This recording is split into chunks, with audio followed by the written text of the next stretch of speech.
Hey guys, so I wanted to do a video in response to all the protests that have been happening in the US and the UK and around the world. As you may know, there was a man called George Floyd who was a black man living in Minnesota in the US, and he was killed by a police officer unfairly. And this has sparked protest of racism within the US, but also within the UK.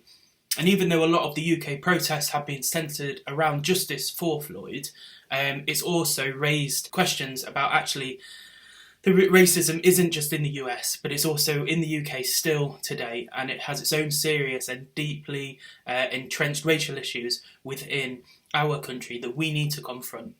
Black people are 40 times more likely than white people to be stopped and searched in the street in the UK. They have lower life expectancy than men and women from white and other ethnic groups, and black Caribbean children in particular being 3.5 times more likely to be excluded from school in the UK. So black people are subject to racism and have been treated unfairly by our society. And the sad thing is, this has gone on and on and on for decades and hundreds of years.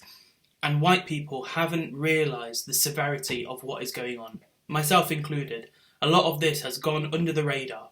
When we talk about racism, it can lead into a wider conversation about injustice in general, but actually I think that is taken away the impact of the conversation about racism.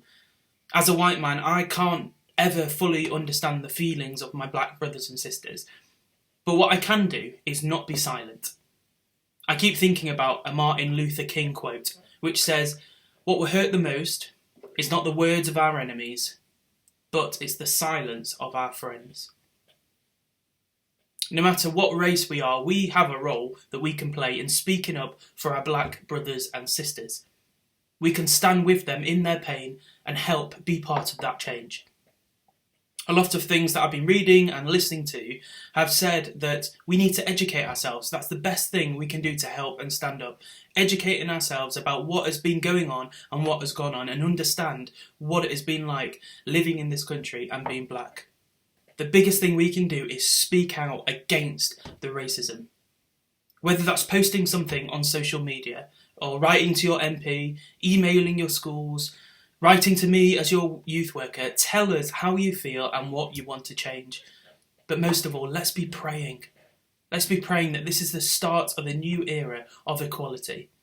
There is a spoken word artist who I love who's called Misha Barnes, and he speaks a lot about what it feels like and what it's like to be black in America. He says this: "As much as I love being black, it is often a mental and emotional roller coaster. I go back and forth between rage and sadness. Not only am I constantly mindful of my own well-being, but my heart is broken by the non-stop reports of hate crimes and police brutality against black people in America. It is literally robbing me of my rest." Today, why not pray for God to bring his peace to all our black brothers and sisters across the world? That we can share in their grief and their pain and help them to change our society. Today, why not speak out against racism? Play your part in bringing God's kingdom on earth as it is in heaven, where equality is true, real equality.